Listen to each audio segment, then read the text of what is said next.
భారత గణిత చరిత్రలో ఒక ప్రకాశించే నక్షత్రం భాస్కరాచార్యుడు. క్రీస్తు శకం 1114లో కర్ణాటక ప్రాంతంలో జన్మించిన భాస్కరుడు చిన్ననాటి నుంచే గణితంపై మక్కువ చూపించాడు. సంఖ్యలు అతనికి కేవలం లెక్కలు కాదు, అవి విశ్వ రహస్యాల తాళాలు.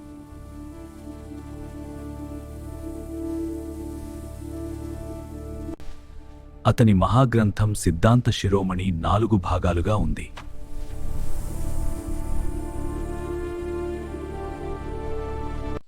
లీలావతి భాగంలో కథల రూపంలో గణిత సమస్యలిచ్చాడు. విద్యార్థులకు గణితం ఆనందంగా మారింది.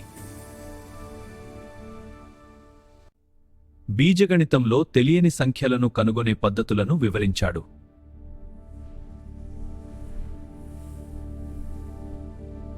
శూన్యం మరియు అనంతం గురించి స్పష్టమైన వివరణ ఇచ్చాడు.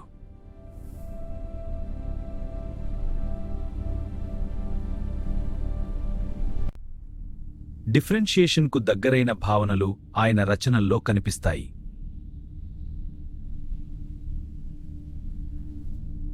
గ్రహగణితం, గోళాధ్యాయం భాగాల్లో ఖగోళ గణనలను ఖచ్చితంగా వివరించాడు.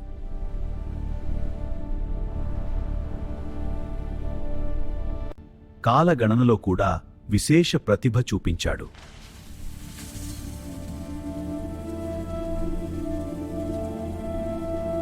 తన జ్ఞానాన్ని శిష్యులతో పంచుకున్న గొప్ప గురువు.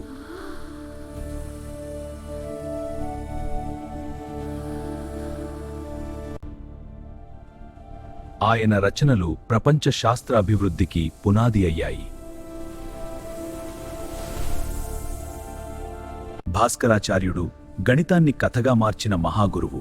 జ్ఞానం శాశ్వతం, ఆ వెలుగు ఎప్పటికీ నిలిచిపోతుంది. ఇలాంటి విజ్ఞానభరిత కథల కోసం మా ఛానల్ను సబ్స్క్రైబ్ చేయండి.